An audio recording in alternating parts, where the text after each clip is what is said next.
Hey, what's up, fellas? How you doing, man? Antonelli here.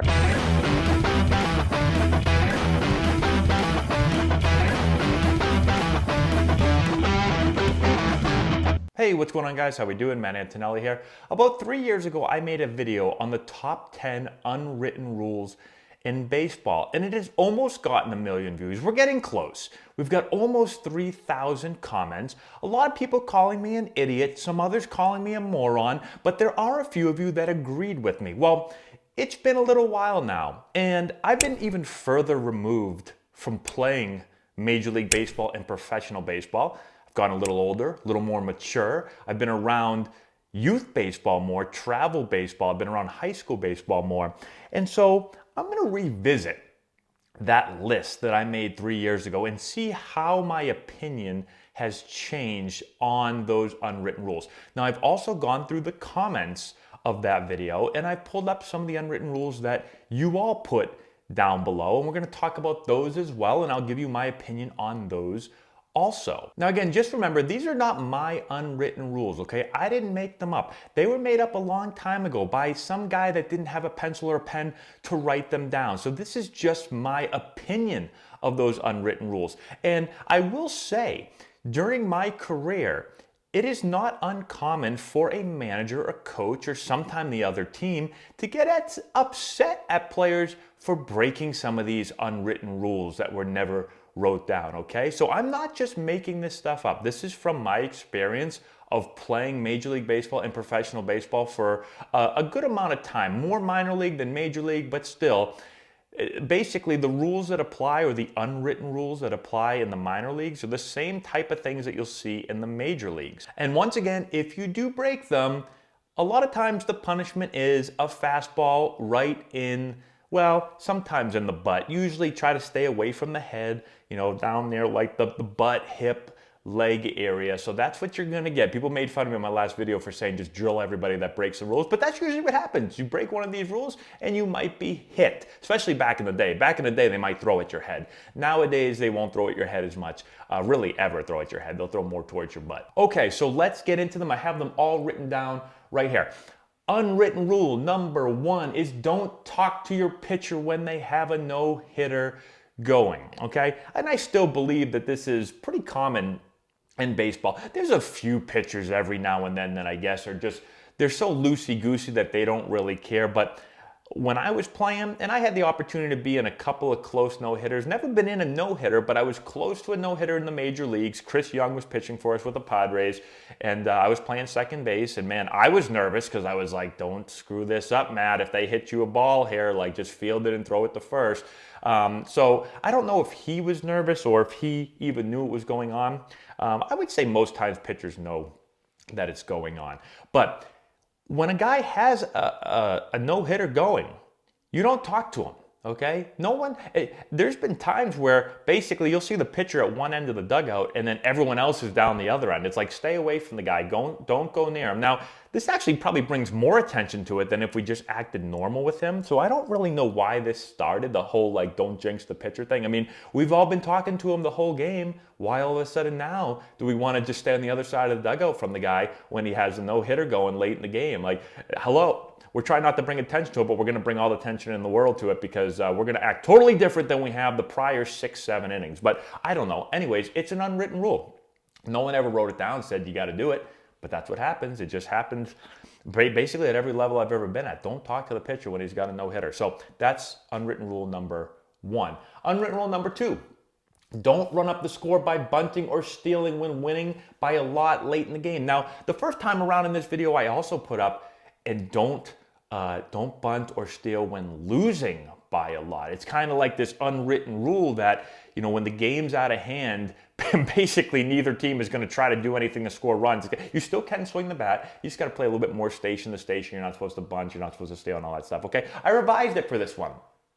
And I put it just when you're winning by a lot. Because it's more, I would say, if you're winning by a lot, you aren't supposed to do it. If you're losing by a lot, I'll say this too though. If you're losing by a lot and you do it, hey, I've seen it plenty of times where guys get pissed. What the hell is this guy stealing for? He's down by 10 runs in the last inning. Like, stop trying to pad your stats. I've seen that a bunch. But it's mostly when you're winning by a lot. When you're winning by a lot, again, the unwritten rule is that we're not going to try to bunt for hits. We're not going to try to steal bases. We can still try to score. We're just not going to do it in those ways. And again, you might not agree with me and I agree, the game is never over. You should play the game hard and you play the game to win. I'm the messenger. Don't shoot the messenger. But I've been there plenty of times where a guy steals or bunts and you're winning by a lot late in the game, and the manager will rip you a new one for doing that and say, that's not the way we play the game in the big league, son. Like I've heard. And that used to drive me nuts the whole day. That ain't the way you play the game in the big leagues. I remember, this is going off tangent. Sorry, guys. I got to tell this story. I remember I'm playing against the Rockies. I've been up in the big leagues for like a week. I hit a ground ball to Troy Tulowitzki at shortstop. He goes in the hole. He ranges. He does one of those jump throws, right? I'm running down first base. I'm like, oh, that's a hit. And I'm looking. I'm like, that's Troy Tulowitzki doing a jump throw. I better run faster. And I hit the base and I go, safe. And the umpire goes, safe. And I didn't scream that loud, but safe. I gave that right there. And I came back to first, and our first base coach said, hey, don't do that here, okay? We don't do that here. I'm like, I'm sorry, I won't do that here. I'm just excited that I got a hit. I'm trying really hard to get a hit. These are hard for me to get, and I'm excited. But that's another unwritten rule, apparently. Don't do this when you cross first base in the major leagues, okay? But that's the unwritten rule, okay? Don't bunt and don't steal if you're winning by a ton. A lot of people don't like it. I'm not saying give up, and I'm not saying I came up with the rule. I'm just saying that's what coaches and managers will tell you, okay? Unwritten rule number 3. Retaliation by hitting a batter on the other team, okay? So the unwritten rule is basically this. If a team does something to you, right? They try to injure a player, or they do something just really obnoxious to showboat and to just show up a player on your team, then the retaliation is usually the pitcher's going to hit somebody. Sorry about it, but that's what happens. And the pitcher doesn't have to be told. They don't have to tell the pitcher. He's just kind of, sometimes they will. Somebody will go up to him and say, hey, you better drill this guy right here. But a lot of times it's just the pitcher, they know. It's an unwritten rule that, this guy tried to hurt my guy. Next time he comes up, you better believe I'm throwing the ball at him. And you guys see that happen all the time, right? So, again, not usually told. I don't know if I've ever seen a manager go up to a player and say anything. Even a pitching coach. Maybe, I'm sure it's happened before. Right? But again, usually, because there's no real other way to get back at a guy in baseball, Like in other sports, in football, somebody pisses you off, somebody does something to try to injure somebody, well, I'm going to go knock his head off the next play, right? Hockey, I'll drop the gloves, I'll beat the hell out of you. Basketball, I might throw an elbow in your face when I'm trying to jump up for a rebound. It's getting a little violent.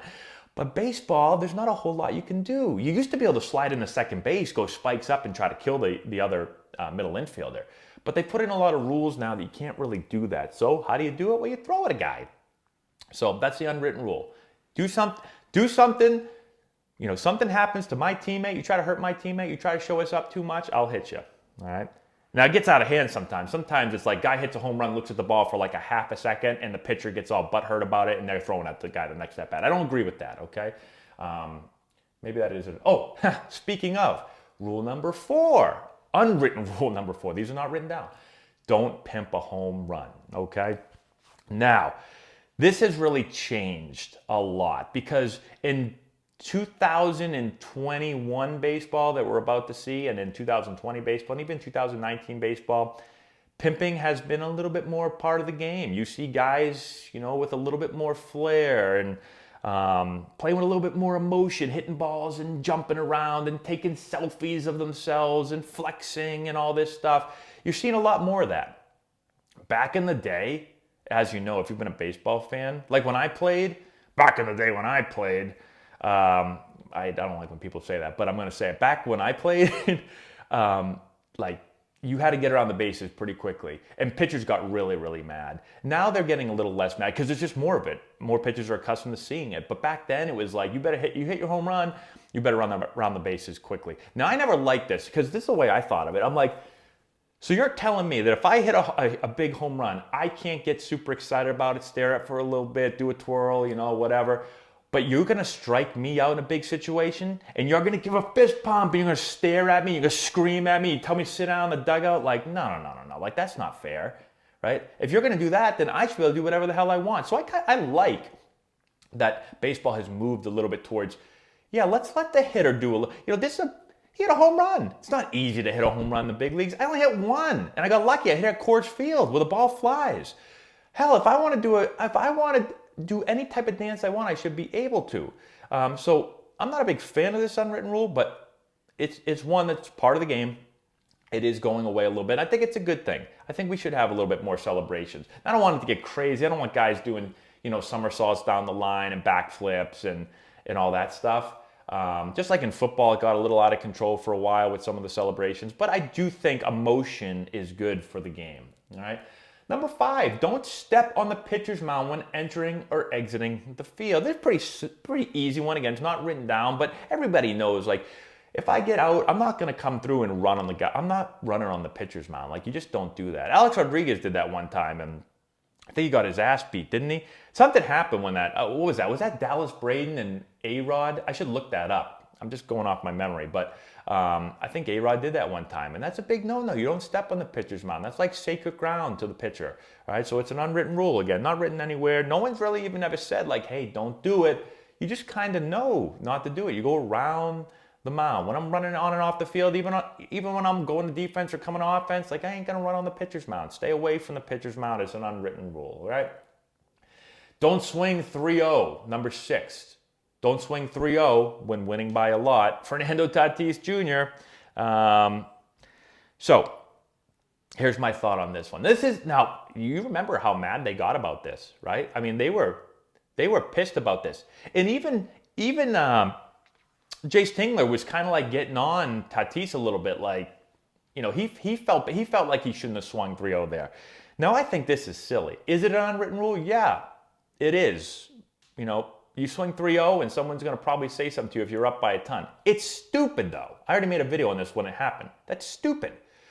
I'm not going to try to get out. I'm going to still try to hit. If you don't want me to swing 3-0, don't go 3-0. Throw a strike, okay? And if you don't want me to swing 3-0 and you're at 3-0, throw a ball and walk me. Then I won't swing. But if you're going to lay one down the middle, I work to get 3-0. Yeah, you better bet I'm going to try to take you deep, especially from Fernando Tatis Jr. Like, this is ridiculous. When that happened, that was ridiculous. Let the guy swing. You don't want him to score on you. Don't go 3-0, and don't be losing by 20 runs, okay? It wasn't 21 runs, but it was a lot. But honestly, I'd rather that happen than, if I'm losing by a lot, I'd rather the guy swing and have a pretty good chance of getting out, a better chance of getting out than getting a hit, than having him sit there and trying to work a walk. Like, what are we doing? Let the guy swing. And if you're a pitcher that's getting upset about that you got to grow up, in my honest opinion, okay? So it's a silly unwritten rule, but it's one. You guys saw it happen, and they were all butthurt about it. It's the second time I've said butthurt. Number 7, don't bunt to break up a no-hitter when the game isn't close, all right? Now, people got mad about this in the other video, but this is true. And I've seen this happen plenty of times. I've seen guys almost want to run on the field and beat somebody when they try to bunt. It happened to my team not in the big leagues. It happened to my team in AAA. Guy tried to bunt to break up a no-hitter, and oh my God, he got screamed at. Very, very angry teammates on the field. You don't do that. So now people are saying, well, what if that's your game? Like, right? I'm still trying to come back. If that's your game and you want to bunt, now I agree. But here's the thing. If it's out of hand, this is an unwritten rule. It's just kind of common baseball courtesy, I guess. If a guy's got a no-hitter in the 9th inning and it's 7-0, I'm not going to try to bunt. All right? People might not agree with this and say you never give up. I still don't think you bunt. Now, if it's a close game, 1 run, 2 runs, maybe even 3 runs, it's close. I'll even give you 4 runs, and you're a bunter and you want to start something up, you can bunt for it. Some people will still get pissed at you. I've seen people in a 1-0 game with a bunter up bunt, and they get pissed, right? So this is a hardcore unwritten rule. There's hardcore unwritten rules, and then there's, I guess, softcore unwritten rules. This is hardcore. People get pissed if you try to bunt and break up a no-hitter, right? Me personally, I think if the game isn't close, just swing the bat, all right? Stop trying to bunt. If it's a close game, all bets are off. You can bunt if you want, because you're trying to win the game, okay? That's my thought on it.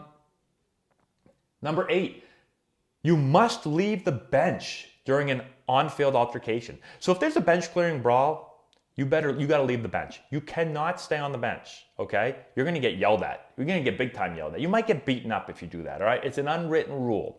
I've been in a couple of bench clearing brawls. I've made videos on them if you want to see. I was in I wouldn't call it a bench clearing brawl. It was a bench clearing debate. We were playing the Cardinals, and I was with the Nationals. Nigel Morgan stepped on Albert Pujols' the machine. He stepped on like his Achilles. And they didn't like that, so they threw at us, and then we threw at them, and then they threw at us, and then we threw at them, and then the bench is cleared. And hell, I wasn't even on the big league team. It was a spring training game. I'm in big league spring training. And the bench is clear. People are pissed. Our manager, their manager, screaming at each other. And I'm like, I barely know these guys. I'm like, but everyone ran on the field, so I got to run on the field. So I run on the field, and David Freese was the third baseman of the Cardinals, and David Freese and I were roommates when we were with the Padres. We got drafted the same year. It was my first ever roommate. So I ran over to David, and I just went over to him and kind of put my arm around him, and I said, if you don't punch me, I won't punch you. And then we just stood there and just watched everybody else kind of scuffle, and there were no punches thrown in that one. But I was also in a bench clearing brawl. I won't tell you all my stories, but this is where I kind of learned the rule. Bench clearing brawl, single A ball. Scuffle happens on the field. I'm on the bench. All of a sudden, everyone starts running out there. Josh Alley, one of my teammates, turns to us and goes, "What are we doing? Let's go!" And he just takes off, sprinting onto the field. And we're like, all right. I'd never been in a bench clearing brawl before. So I was like, all right. So I just ran on the field. There were haymakers being thrown in that one. I remember, I think it was Will Venable tackled someone, drove him into the dugout. There was all kinds of mayhem going on. It was awesome. I didn't get punched or anything, so that's why I guess I thought it was awesome. But yeah, you got to get on the field. And if you don't get on the field, you're in big, big trouble. Now, you're going to get fined. You're going to get fined for leaving the dugout, but you got to leave. You can't stay. It's an unwritten rule. Teammates will not be happy with you.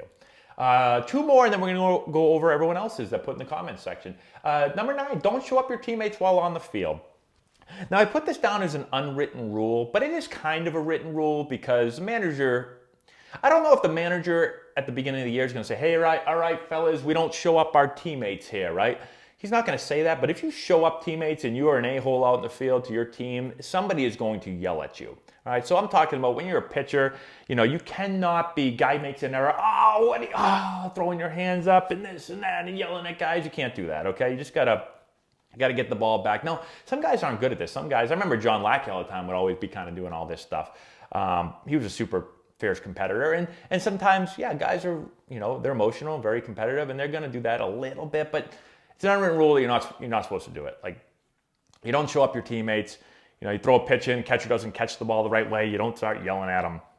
You just get the ball back, and you try to get the guy out. And I'm just picking on the pitchers here because I guess pitchers are kind of the center of attention, but you just don't show up. You're not supposed to show up any of your teammates on the field, okay? It's an unwritten rule, and if you break it, the manager will talk to everybody, or one of your players will punch you in the face. I'm just kidding. They won't punch you in the face, but if you do it too much, somebody's going to yell at you and get pretty pissed. Number 10, there's no crying in baseball. You cry? I'm just kidding. That's not an unwritten rule. Well, kind of. You can't cry in baseball, but it's just I just really like that line. I like that movie a lot. So I want to put that in there. Number 10 is you can steal the other team's signs, but you have to do it discreetly, Houston Astros, okay? I'm kidding. Now, every Astro fan is going to be complaining and giving this video a thumbs down, and that really stinks. But honestly, if you're going to steal the signs, and I've made 20-minute videos on sign stealing. You can steal the signs from the field, okay? Not with a camera, from the field. You can stand on second base. There's a dog walking right now with like weird lights on, all different colors. It's interesting. Anyways, you can steal signs from second base and you can relay it into your team. All right, that happens all the time. Guys at second base looking in, catcher goes 2, 3, 2, 1, 1, 2, 3. They throw a fastball. Next time, 2, 1, 3, 3, 3, whatever. You you figure out the signs. You relay it in. That happens. That's why they change signs. That's why they give multiple signs. That's why they give body touches, okay? You try to relay it in. But you don't go, here comes the fastball. Number 1, the heater. Like, you don't do that. If you do that, someone's going to get hit. So you do something subtle. You do like an open hand, closed hand. You do hands on the hips or hands down by the side. You do one arm down for a fastball, 2 arms for a changeup. You do all that stuff. You make it subtle. You don't let everybody know that you stole the signs. You don't bang a trash can. I'm kidding again. but you don't bang a trash can, okay? So steal signs, but do it discreetly. It's an unwritten rule. You just don't do that, okay? So those are my unwritten rules. Not mine. Sorry, people are gonna yell at me. I didn't make them up. I'm just telling you, being part of the game for a long time, those are things that I've seen. Now, there are others. We could make a list of 20 of these. We're gonna right now, okay? These are from people. In the last video. So we've got the first one right here. I cry. Said also don't touch someone else's glove unless they say it's okay. Now that is an unwritten rule. You never, if you're a baseball player, you know this, you never put your hand in someone else's glove, okay? Only if they ask. Only if you ask. And you shouldn't even ask because you just don't do that, especially to an infielder. Dale Allen put, if the plate umpire gets hit, walk the ball back to the pitcher. Very true. So anything happens with the if the umpire gets hit with a ball, you should call time if you're the catcher and just jog out to the mound. Give the umpire some time to catch his breath. Okay. Same thing will happen if the catcher gets hit. You'll see the umpire go out and dust the plate off. He'll dust it off. Give the catcher a second to catch his breath. Okay. It's an unwritten rule. Layla wrote, unwritten rule, don't lick the other team's dugout. Absolutely. No one wrote this down. Definitely don't lick the other team's dugout, especially during COVID times. A-Games wrote, stepping on the foul line. Big time. Got a lot of likes for this. A lot of thumbs up for this one. Most players will not step on the line. I have seen a handful of players purposely step on the line. It's like the opposite of the unwritten rule. It's not really an unwritten rule as much as it is like bad luck. It's like a jinx. You don't do it. Yeah, so I like that one. Darren Green wrote, one unwritten rule you forgot, don't touch Adrian Beltre's head. Yes, and Adrian will punch you. I've talked about people punching me. You don't touch Adrian Beltre's head. If you don't know about that, just type it into YouTube and you'll see what we mean. Paul DePa wrote, the batter should never fart. I don't know how this one got in here. The batter should never fart while in the batter's box, especially if the catcher is already in his crouching position. 83 people agreed with that one. Yeah, I guess that is unwritten. You probably shouldn't do that. Some people have, I'm sure. Edward wrote, don't try to steal on Molina. Good one, 249 likes. I'll throw that in here. But that is, he's been doing it forever. I guess that is an unwritten rule. Then we have Jay Snipes, don't rub it. So that is an unwritten rule. But you'll also get yelled at. Like if you get hit, someone's going to say, hey, don't rub it, right? So it's unwritten, but people will let you know all the time. Don't step on the foul line. We already got that one. No crying. I already said that one. And no cap under the helmet. That's just a bad look, except Juan Pierre does. He used to do that, and he looked pretty cool, and he played a lot longer than I did. So, Alan D wrote, everyone knows it's very bad to steal Joe Boo's rum. Yes, do not steal Joe Boo's rum. Hopefully you've all seen Major League before. Lorenzo De Medici, one. Don't sleep with a player's wife. Yes, that is 1.4 thousand likes. That is definitely an unwritten rule. That would get you in big trouble. Okay, so that's all we got. Thank you so much for all your unwritten rule comments. Put down in the comment section below which ones you agree with, which ones you don't. Don't yell at me again. I'm just the messenger and I'm just giving you my opinion. But if you disagree with my opinion, go ahead, put it down there. Just give the video a thumbs up, all right? That's all we got. Thanks so much for watching. I appreciate it. Subscribe to the channel, hit the notification bell, give it all thumbs up and tell all your friends and all that good stuff. We'll talk to you later. If you've enjoyed this video and want to learn more about building the elite swing, check out our new course. We have over 2 hours of content, almost 30 hitting drills. We break down the exact mechanics that you're going to want to implement into your swing. I've put the link in the description if you want to go check it out.